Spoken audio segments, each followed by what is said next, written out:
Hey everyone, thanks for checking out our new podcast, The Guestlist. This is a new idea we're working on at Refresh Records that we're very excited to share with everyone.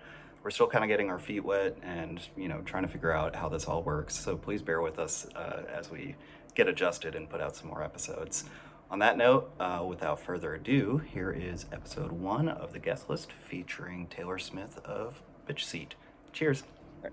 So, welcome everyone. This is episode 1 of the Guest List, the podcast. The Guest List is a new podcast that we're starting up at Refresh Records. It's based on, a Spotify playlist that we actually started a couple years ago and took a break from. We decided to bring it back and also chat with some bands that we like instead of just having them on to make a Spotify playlist. So, today we have Talor from Biitchseat, which is a refresh band, which is a little bit different for what we're trying to do at the guest list. But considering it's episode 1, we just wanted an opportunity to chat with somebody that we knew and kind of work out the kinks and figure out what we are doing with this. So I'm Josh Higgins. I, work with Refresh Records and joined with my co-host. I'm I'll let you John introduce Russell, and I play guitar in Nine, which is a Refresh Records artiste. Yes. And then our guest today, as I mentioned already, is Talor Smith from Biitchseat. Hello. Also a Refresh Record artiste. Yeah. Already, yes. So thanks again. Really excited to chat about this, or about everything, really.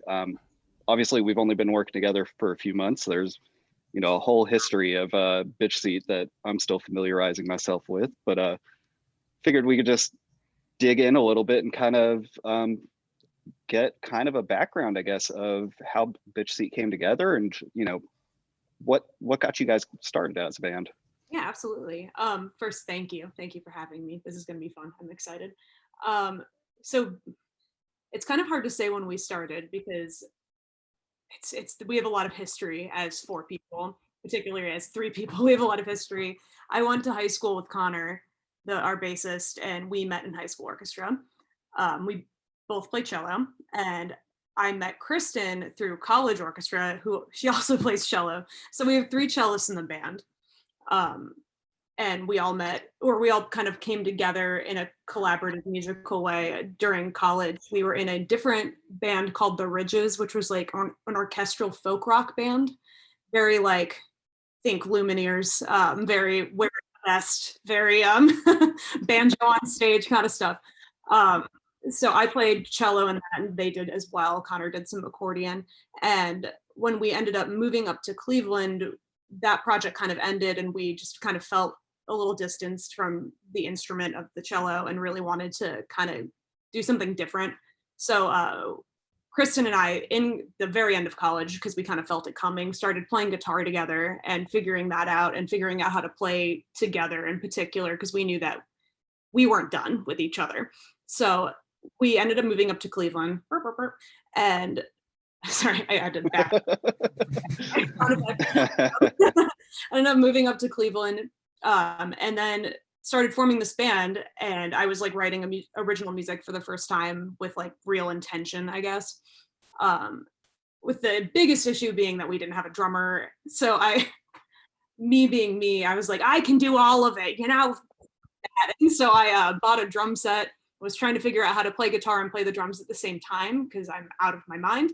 That didn't work, obviously. So then we found this one guy who ended up moving to Oregon. And then I found Evan through the RAP program, which is the Recording Arts and Technology program at Tri-C, because we were taking classes there. And we were both in just a really useless, boring, well, not really boring. It was still fun. We like went into there's this venue called the Beachland Ballroom, and we would go there and like help them do the live audio kind of thing. But there were so many cooks in the kitchen that like it was like two guys that got to do it, and the rest of us were like, all right, like shooting the shit. So Evan and I started shooting the shit, and I was like, this is a nice guy. I like this guy. And I found out that he is a basement drummer, is how he described himself. Basement drums in his dad's basement. So I roped him into this, and that is how we were formed. Very long-winded story. Sorry, I feel like it's important back catalog though. So. Yeah. Yeah. The context is everything. Yeah. Absolutely. And at this point, so you've released one album, and is it one EP or two EPs? One EP. Awesome. Yeah, and Evan and I recorded that EP, so it's very lo-fi. Gotta get started somewhere. So yeah. Well, so one of the things that has already come up a few times since we started working with you is the obvious question that I'm sure you're already expecting is the name. Yeah. The name of Biitchseat. For anybody who's listening that is not familiar, Biitchseat is spelled with 2 I's in this scenario. So we do get asked a lot, and I figured I'd give you an opportunity to explain where that came from. Answer for your crimes. Yeah. So Biitchseat, there's 2 different definitions of what a bitch seat is, but I subscribe to one of them, which is the back middle seat of a car. So when someone calls shotgun, someone, if there's 5 people, always gets stuck with the bitch seat. And when I was touring with my previous band, I was the smallest person. So I was always in the bitch seat, or what they would call the tater crater, which is where the tailors go. And I don't know, the name, it always kind of made me laugh, but also like there's an obvious connotation to it. So I thought it'd be a really fun band name to kind of be a tongue-in-cheek, I don't know how to explain this. Like, it's a very tongue-in-cheek way of addressing like where women are usually put, you know, in the scene in particular. Things are definitely getting better, but yeah, it's very lighthearted though. We are not Riot Girl by any means, but that's where that name came from. Mainly, I just thought it was like kind of a clever thought for a band name, and I've never heard anyone use that one before. And then the double I was all not interesting at all. It's because Facebook wouldn't let us promote anything if we had the word bitch. Originally, we wanted to be all capital letters, Biitchseat, like with just 1 I. And yeah. so it's like, no caps, no bitches, none of that, fuck you. And so then we tried to do it with like a slash, like instead of a I, and then like, that's not gonna work for us. And so we had to kind of like figure out, you know, like which social media was gonna allow what, and we ended up with the double I's. So we thought that was kind of fun. So yeah, it's kind of funny that that's all it took to bypass everything, because I mean, after obviously working with you for a few months now, like we have had 0 problems with promoting your name anywhere, except for, funny enough, when we tried to do like a really small ad on Instagram. That's when they were like, oh, let me actually read this image. Like hate speech or something? Yeah, I forget, it got flagged, but like something like that. Of just, that's really funny. You can't use this word. I'm like, oh, well, whatever. But so far, I mean, 99%, you know, pass through. That's not too bad. yeah, We'll take it. Yeah. Yes. So you put together a podcast, or not a podcast, goodness. You put together a playlist.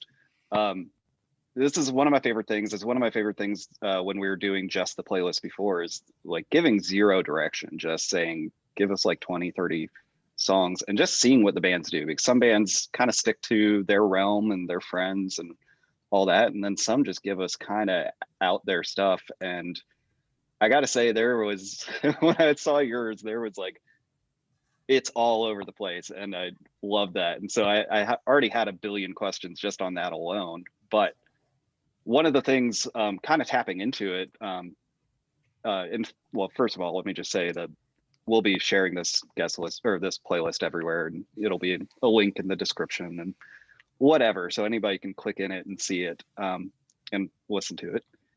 But going back to the guest list, one of the questions that popped up to me was, first of all, you have one artist in there twice. So want to get an explanation, I guess, of yeah, why'd you bring the Xavier, was that Cugat? it's Javier Chugat. There. He's a cha-cha composer, conductor. So the reason I put it in there twice is because both recordings are different, and you find this a lot in you know, anything that's orchestrated like that. So like classical music, or like cha-cha in this case, jazz, like people will take the rendition and go in different directions with it. This was just a matter of different timing. Like these were different years, different takes on the same song, same guy, but I just refused to pick between the two of them because I have a lot of merit.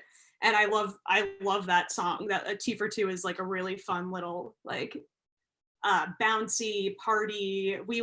In college we would put that on, like just Javier Chugat in general, and just get totally annihilated and just like have a great time because it's the best, happiest party music. Like it's very laid back. It's like obviously really positive and upbeat and fun, and like I just love that guy. Yeah. Tight. That's awesome. I'm gonna put that on at my first post-COVID rager. Yeah.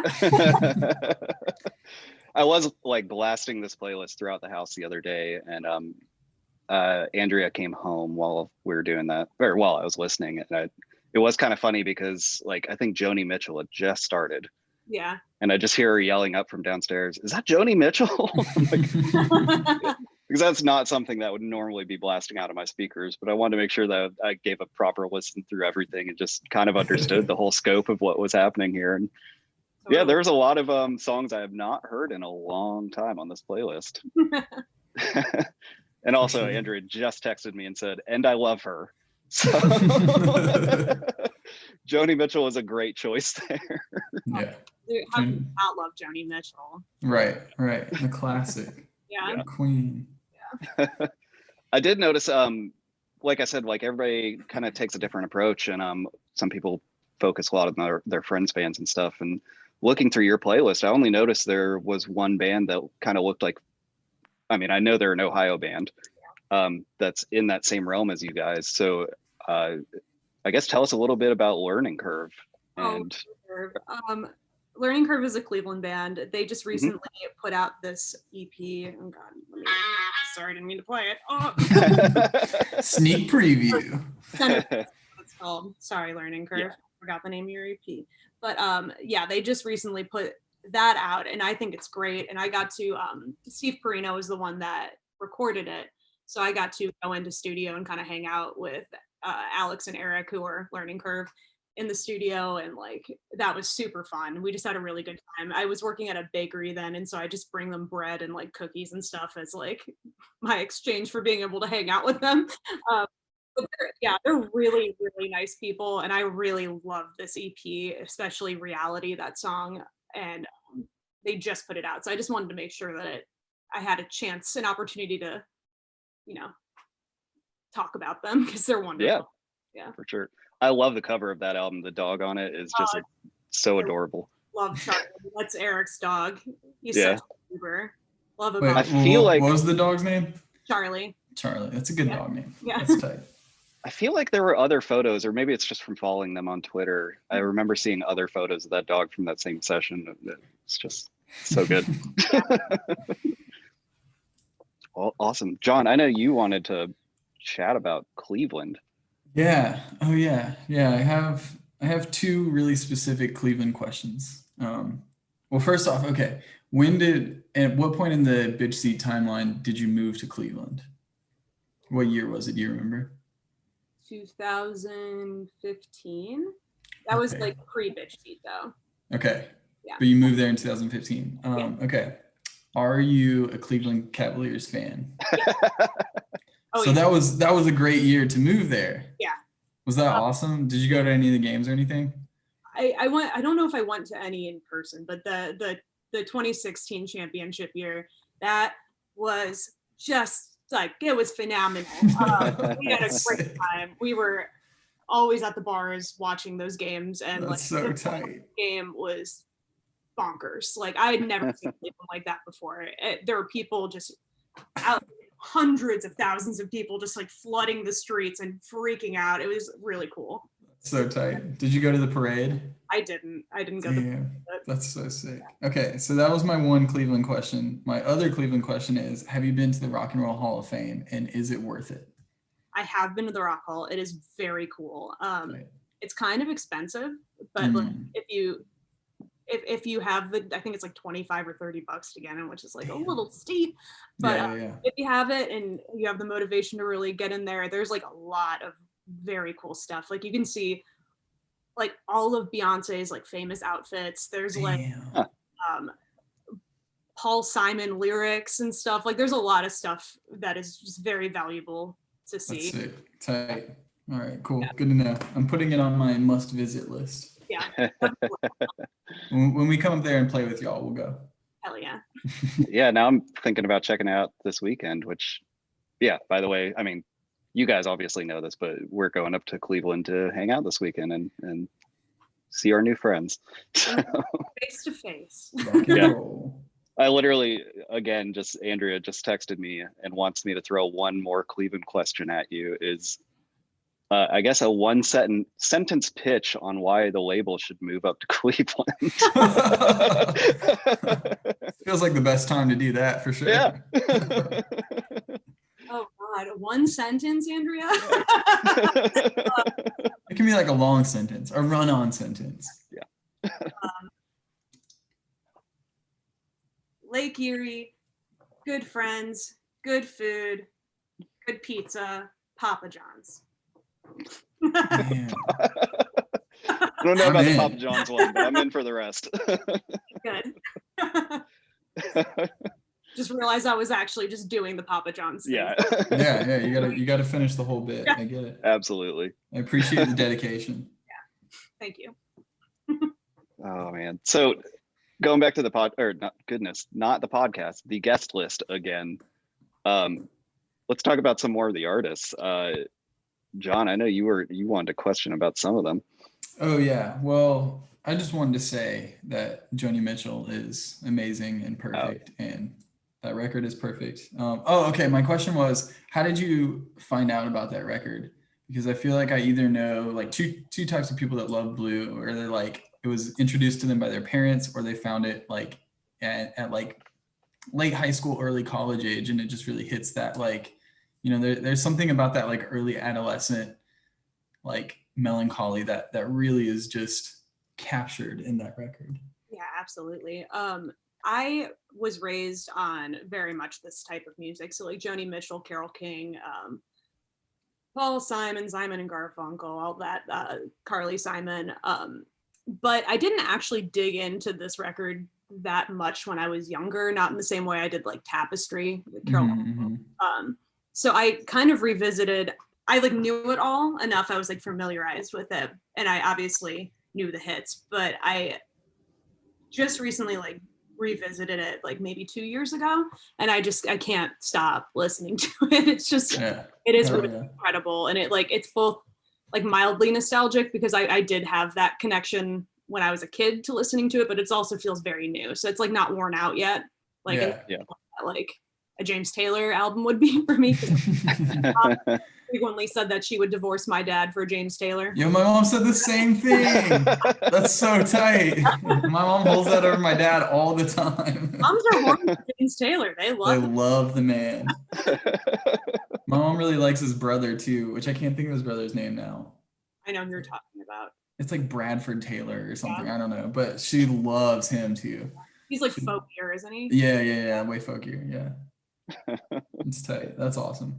And then also Mac Thaverscan, I wanted to talk about them because that record, when did that come out? Like 2011 maybe? Somewhere around there. Whenever that came out, I just remember being floored by it and the amount of like emotion and passion behind, especially behind the vocals, but really the whole thing is just like, it's just such a good fucking record. So tell me about your relationship with that band and that record.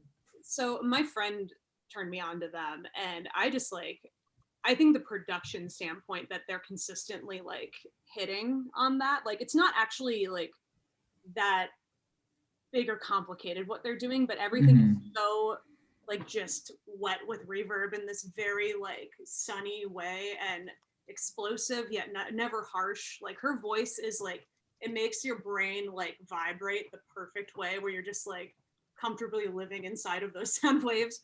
And same with like the rest of it, but in particular Asleep, I love the drum part for Asleep. That snare roll that happens at the end that just forever. It's so good. like it makes me so badly wish I could play the damn drums. Like sit there and just just do the roll over and over. over and over. That's so tight. Yeah.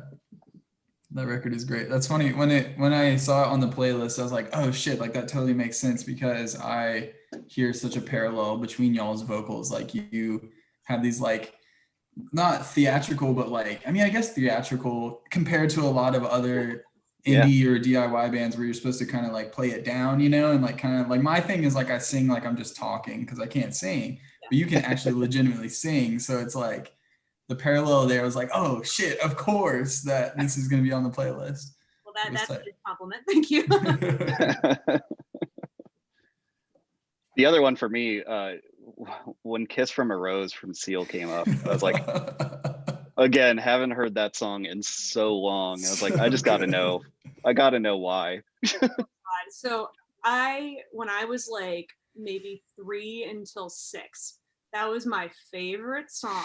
I was completely obsessed and drowning in Kiss from a Rose all the time. And all I would do is I would dress up as Dorothy from The Wizard of Oz because my downstairs neighbor, he made me like a Dorothy costume. Yeah. And I would run around the house and jump from the furniture to Kiss from a Rose and like just be like ba-da-da-da-da, like jumping from and like it got to the point where my aunt, she would like babysit me all the time and all I wanted to listen to was Kiss from a Rose. She like purposefully broke the CD in half so she wouldn't hear it anymore. So she never hears it. Damn. And she liked Seal, so that was a big thing. But Man. Yeah, I was completely over the moon for Seal, and I never watched like the music video until playlist. What a wild correlation. Yeah, it is. Batman. Like, it's for Batman. How does this have anything to do with Batman? I was kind of offended by that, but just thought I'd bring the music video up. That really shocked me. Yeah, the music video is like there's definitely some like shocking like cognitive dissonance from like the content of the song versus what the video is. You're like, wait, what? Happening? Yeah. Where does this come from? Celine Dion the next like Superman song. That's so tight. Yeah. This whole playlist is just all over the place. Everybody's got to listen to it. It's got everything. I mean, it's got like Evanescence and Fleet Foxes and Neo and just so many artists that I have not heard. Barbra Streisand. Yeah. Great time. It's a fun one. I appreciate it. I put it on while I was driving around doing work stuff today, and it kept me on the road. It was good. It was good. Yeah. Good. Glad to see you. So earlier today, I saw you tweeted about taking some time off from social media and whatnot. Obviously, I know you've been in the studio for the last month and a half at this point, just working on a new album. I guess, what do you want to tell us a little bit about that? I guess, and what you guys are doing. Yeah, for sure. So we're doing this LP definitely a lot bit differently than the last one. So previously, like the EP and the first LP, or the second EP, I should say, and the first LP, Steve Perino did all of it. So they recorded it, they mixed it, they helped produce it, they did all that stuff. This time, where I kind of wanted more hands on it. Like I just wanted it to be even more collaborative of an experience. So I asked Steve to record the vocals and the drums because those are the hardest ones, and I don't want to do that. He did those, and then I have been working with Jimmy Wilkins from Jimmy Lo-Fi and the Sonderbombs at my house actually, and we've been recording everything else. So that's been super fun. It's been fun kind of investigating the acoustics of my own home because I have like an A-frame, so it actually has really great natural acoustics. Tight. Yeah. So it's been fun. I got my friend Daniel came up from Athens and we did some violin, and that sounded heavenly in that room. And like, it's just really cool to put like an amp in there and hear what that sounds like. So it's been a very long and laborious, but very rewarding process of doing this ourselves. Because both Jimmy definitely has more experience than I, and I'm so glad that he's helping me, but because I'd be completely overwhelmed. But it's super fun and nice to like learn all this stuff for the first time, like more professionally, I guess. Because when Evan and I did it, we were like really new to it and had no idea what we were doing. So this is definitely a little bit more established. Yeah, I started digging into Jimmy's TikTok because he gives away like recording tips and everything, and he does like I've seen him doing like microphone reviews and stuff like that, but he does it in an interesting way where somebody who doesn't even like come from that background, just it's fun to watch, and it's definitely worth checking out. Jimmy Lo-Fi on TikTok. He's the best. Yeah. I love him. So while you've been staying away from like social media and stuff, I guess what sort of things are you kind of, other than recording, obviously, I know that takes up a lot of time, but what sort of things have you been kind of digging into lately to keep yourself away from that pit of despair? I've been mainly outside. So I have a bit of a, what should I call it? I definitely have a plant collection, I'll say that. So I have a lot of plants, especially upstairs in my room. It has like south and west windows and essentially makes like a light oven. So they're just all cooking up there. But now I've decided I've run out of room inside of my house. And that maybe I should start actually doing things outside. So I've been just doing a lot of gardening and getting better at that. My mom is really, really knowledgeable in that stuff. So just it's been a fun thing to do with her and like ask her a lot of questions about it. So that's, yeah, just been gardening, watering my plants and trying to make grass grow. The dog. Yeah, you're gonna have to chat with Andrea about that some more because that's like she's a green thumb. There's so many plant clippings around the house and just so many little things here. Awesome. Well, when you guys come up, I'll definitely cut some propagations off for you. Yeah. I'm sure the TSA will love that too. I've already been stopped once for trying to bring flowers around. Oh, We went over I to swear. yeah. It's a monstera, I swear. We went to Netherlands and tried to bring some like tulip bulbs back, and I sat in the like, not immigration, I mean the Like holding room. yeah, literally. I think they forgot about me. I think they like misplaced the paperwork, so I was literally there for about an hour before somebody was like, what are you here for? I'm like, flowers. I'm here for flowers. Tulips.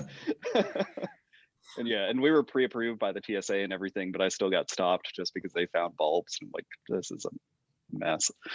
Damn. Yeah. Okay, I wanna circle back. I'm using Zoom terms. I Yeah. wanna circle back to recording. Synergy. I want to get the synergy focus on recording, because I feel like I have seen so many people start to like get into recording stuff themselves, or at least like having, friends do it instead of like, I think that the like, obviously the dream is that we just get to go to like a big ass studio and, have this like endless bill that we don't ever think about, but that's not a reality with bands anymore because most of it is self-funded. So did you go to school for recording? Is that what you said earlier?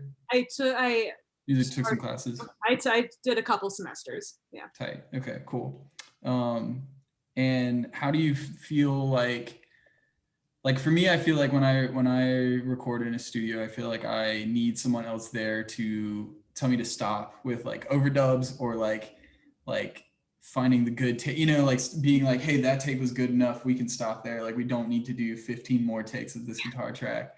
How do you find that with, I guess Jimmy is there, you're saying, but if you were tracking something by yourself, how would you like self-edit? Where do you feel like you can do that, and where do you feel like you need someone else to step in? That is such a good question, because that is like such a real thing. And it's I Yeah. definitely have like a perfectionist kind of problem that I've had like my whole life. So I'm get really like, it needs to be perfect, but there's no such thing as perfect, and imperfections are what makes things beautiful. So it's like, that's a hard lesson to learn when you're like, where is the balance when you're taking these cuts, right? So for me, I'm definitely more forgiving and nicer to myself with like anything instrumental, unless it's the cello, like guitar or anything like that. Oh, sorry. Oh, I got a call. I'm sorry. How do I make you big again? Oh no. Oh damn it. My aunt called me in the middle of that. How do I make you big again? Is it the same ant that broke the Seal CD? No, different ant. Man, I was gonna say, if it's that ant, we should have her on the show because she needs the answer for that. Dial her in. Dial her in. Sorry. So I was saying, oh yeah, guitars. Like I definitely, it's easier to take comps of guitars for me because just as long as it sounds like a solid, like there's no editing mark, Right, that like one act, yeah. artifacts or anything left in there. It's a lot more forgiving. Vocals, I hate recording myself. It is really, really hard to be satisfied with anything, which is why Steve Perino is my angel, and I need them to do these things because we've worked together enough that they have a band called Being Still that I play guitar in. So like, and I sing. And so they like know me pretty well. They know what I'm capable of. So it's really, really nice to have someone there that like you trust and you know they know your capabilities basically. Because they'll cut me off. Like if they're like, no, that's it, you got it. Or like, no, you didn't get it. And I'm like, I'm perfect. I thought I did. Like, no, you didn't. Just keep going. Like always trust Steve. That is my motto. But that's awesome. Do you feel like sonically, do you feel like you are sort of like, is it new stuff in a way that it is a natural progression, or do you feel like you're trying new stuff in a way that you like, you know, to quote Taylor Swift, you know, you've got your picture to burn, and do you feel like the past is the past and like now everything new is like, this is the new era of Biitchseat? Are you saying doing new stuff as far as like how we're recording it or what it sounds like? Just like sonically recording anything, like just totally out of left field. So it actually is interesting because it's almost more of a coming home sound for me. Like I had kind of like a big hatred towards the cello after I had been in a band playing it for like 6 years, and it gave me like near chronic pain in my shoulder. And my God, stop calling me. Pushy. Your phone. Rock stars, they're just like normal people. But yeah, so I developed like I had to go to like PT for my shoulder because I was playing the cello completely wrong. I was doing it standing up in order to get more energy. I'm sitting here like this, and I'm fully. The way you're supposed to play the cello is put a lot of body. It's your body weight is what makes the action on the bow happen. When you're standing, you're fucking forcing it down. So like, I was ruined, and yeah, I was just really burnt out on that instrument. So I wanted to move as far away from it as possible, which ended up being an electric guitar, which I don't know if that's actually true. Probably I think so, for sure. For sure. Something, I don't know. But so this album is definitely kind of a return back to that. Like I went to school originally for music composition at OU, and I wrote a lot of like string quartets and things like that.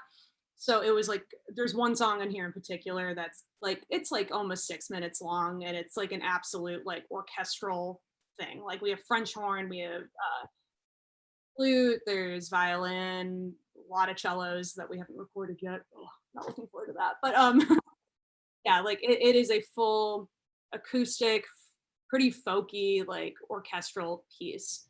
Damn, that's sick. So yeah, but there's also like stuff that sounds like antidepressed on this, or like so it's just as weird and dynamic as the first one, maybe a little bit more chilled out.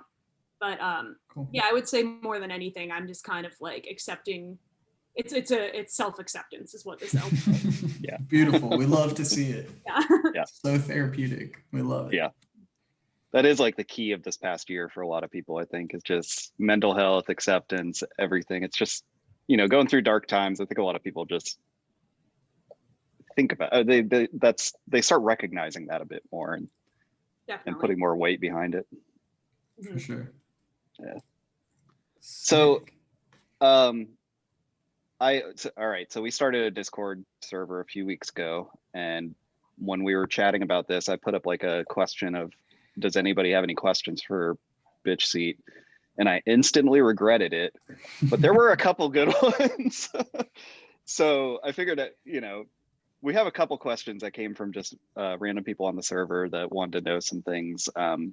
And let me just start off with my favorite one, which was, what is a book that you'll never get sick of? Oh, man. Yeah. See, these are the hard-hitting questions we were talking about. If I'm being completely honest with you, like, I mean, Here we let's go. circle back to mental health here. I've definitely like realized how bad I truly have ADHD, and like reading is actually very difficult for me. Yes. If I cannot concentrate, and I've Yep. almost always been this way. When I was younger, I could like devour books, but then like it just really got pretty difficult. So like I just bought a book today. Actually, I bought Michelle Zauner's book, Crying in Oh yeah. because I saw it in the window and I'm like, this is my in. I can I can do this one.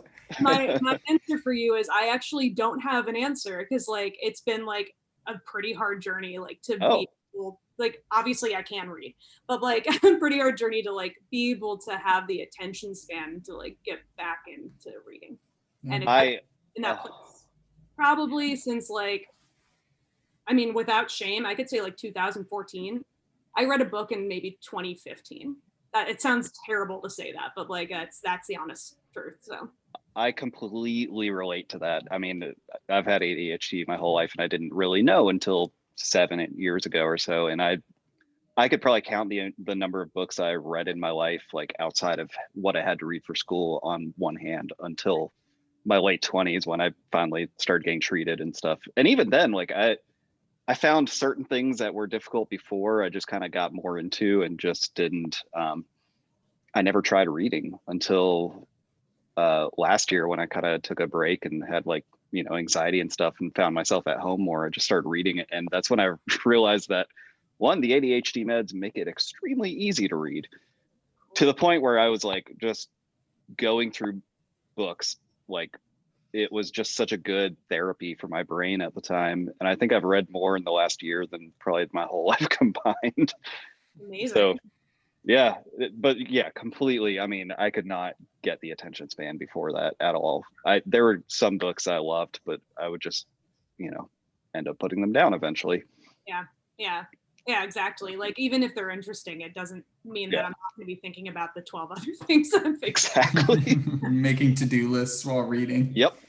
That's my go-to. I know that like podcasts and like audio things are much easier for me. Like it's Yeah. much easier for me to pay attention to a podcast. So that's like, I haven't been reading, but I've been listening to a ton of podcasts. So Yeah, I've actually wanted to give audiobooks a try for that very reason, because I'm like, well, I can get into podcasts and I can like stay focused on it. So maybe I can give an audiobook a try, but I just haven't done it yet. Yeah. I downloaded my first audiobook, but I haven't started it yet. But it's Matthew McConaughey's autobiography. Oh, wow. Because he reads it and like I just want to hear him read it, like yeah man, so we were kids, and that was my impression. I do this, or what I was last year when I was having all the anxiety stuff. There's this app called Calm that has like sleep stories and various things to like just help you like stay calm throughout the day. And they have like featured people come on and do these sleep stories where they'll read something that somebody else wrote. Matthew McConaughey was one, and I put it on. It was the most distracting thing ever. So many people have brother, you're calm now. Like everybody on there has like calm, soothing voices, and admittedly his is too, but his voice is so unique and just so out there. So tight. Yeah. Right, so the next question. Oh, yeah. No, go ahead. The next Discord question is, what's your favorite tour food? Tour food? Yeah. Yeah. Bonus points for like nasty, greasy tour food. So usually we just go to Taco Bell, to be completely honest, because like half of us are vegetarians, so like it's an easy meal for like it's all beans and shit. We can eat that. Oh yeah. So it makes it a little bit more difficult because Connor and I are both veggies. We're peskies, I guess. We'll eat some Impossible Whoppers. Yeah. I'm trying to think of. It's been a while. I mean, Chipotle is good because you can actually get like vegetables. Mm-hmm. Mainly semi-fresh ones for vegetables. Yeah. What's your go-to Taco Bell order? I usually get the crunch wrap with black beans instead of meat, and then I will sometimes I'll add the potatoes in there. That's yeah. It's worth that extra $1. It is, definitely. There was weirdly a thread on Twitter last night with Kayla, our new art director who's also in your area, and I forget who else, but somebody else that was literally every single person was like, I get a Crunchwrap Supreme with potatoes and blah blah blah. And I'm over It's a here. classic. It's so good. It really is. But I eat I eat meat, and I order a regular Crunchwrap Supreme, and all I say is, give me no tomatoes. And I swear to God, half the time that I order that, They put I get more tomatoes. So I'm seeing all these complex orders that people are listing, and I'm like, how? How do you actually get that? I think the best way to be vegan or vegetarian and order Taco Bell is just like say sorry in between every modification you do. Like I'm always like, sorry, can I get none of this? And like, sorry, can I add potatoes? And like, sorry, no sour cream. Sorry, extra lettuce. I'm gonna have to try that. Yeah. They appreciate it if you apologize. Yeah. And to my knowledge, they don't spit in it, or maybe they do, and that's part of the Taco Bell charm. I don't know. No, so you'd never be able to tell. So You literally, could not tell. So I'm still going to ask this one, although now I realize that you're vegetarian, so it doesn't really apply. But it started such a hot debate on Discord that I have to bring it up, is pizza rolls or pizza bagels? Oh, pizza rolls, I think. Wait, what's a pizza roll? I mean, I never, Totino's. yeah. Oh, Yeah. okay, yeah. Growing up, we always had pizza rolls in the fridge. Yeah. So, yeah. We were just talking about that because Connor got Hot Pockets. Yes. He got, like, I mean, that's basically a big pizza roll. Yeah, they were like very mundane as I remembered them to be. But Yes. then we were talking about pizza rolls, and we were wondering if they do come in just like cheese, instead of like the pepperonis. They have to. I feel like they do at this point, yeah. Yeah. So, It'll probably be like a 5 cheese, like something fancy. yeah. Damn, It's that like sounds amazing. plastic. Like Yeah. I know what I'm having for dinner. Yeah. It'll be pizza rolls. Yeah, I was that one came up, and we have a few British people on the Discord, and they were like, what the hell are both of those things? And it just spiraled into sharing videos of like 90s commercials. It's like, because I mean, no matter how much better pizza rolls are, pizza bagels have the better commercials, plain and Yeah. simple. They have the pizza anytime. oh Can't yeah. beat that. And Yeah. Tony Hawk endorses Bagel Bites, or Yeah. other way around. But so Yeah. that's, I mean, that's all you need. If Tony Hawk says that your product is good, you've got a good product. Absolutely. You can't argue with that. It's true. Well, hey, I mean, that kind of wraps all the questions that we were thinking about talking about. Once again, thank you for joining us. Thanks for being a guinea pig of, while we try to figure this thing out. And it's been extremely fun chatting with you, and really looking forward to this album as it comes together, and I can't wait to share that with the world too. Yeah. Before we go though, I guess one, is there anything you want to share or talk about, or any questions or anything, like this is your mic moment, I guess, of whatever. Oh man, my mic. Yeah. Don't waste it. Yeah. You can tell us about your morning breakfast. I don't even care. Breakfast, I had a banana. It was very lame. My house, I was like, I guess I'll eat a fruit. Yeah, stealing from the hot ones. There's this camera, or the one that's whatever. Tell us what what's going on in your world right now. Well, there's not much going on in my world, but I will say that logging off for a bit has been really nice and helpful. That this like post-vaccination inoculation shift back into being a member of society has been really shocking and jarring for my system personally. And I guess my thing that I'd want to say is everyone should just be very kind to themselves and should look out for their friends, because we're all probably feeling a little weird, this is weird. This feels really weird. I went to my first restaurant today. That felt weird.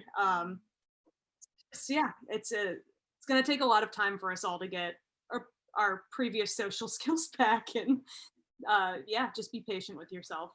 Yeah. Did your state roll back all the restrictions like ours? Well, actually, John, you're not even in my state.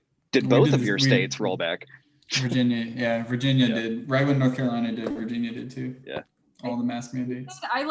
I heard that something happened, but that was like right when I was like, my phone is being thrown into a volcano. I actually like don't know, but everyone Yeah. is still wearing masks. I know that Oh, there's okay. signs on certain stores that are like, if you're vaccinated, you don't have to wear one. So maybe, I don't know. Yeah, the CDC basically announced if you're vaccinated, you don't have to do all this stuff. And the states were like, oh, that means nobody has to do the stuff. Right, yeah. And everybody rolled back everything. And at least in North Carolina, it's you can't go anywhere and like you don't see masks unless the store forces it now. Yeah. So it's crazy. But I guess we're getting on the better side of this. Yeah. We're not out of the woods, but we're getting there. Yeah. Patience. Well, hey, thank you again. Yeah, It's been thank really you so fun. much. Yeah. This was a blast. Thanks for Yeah. listening to all my weird shit. And I guess that's it. I don't have an outro because we don't know what we're doing yet. So No. Sweet. bye to the world. Bye, world. Bye, world.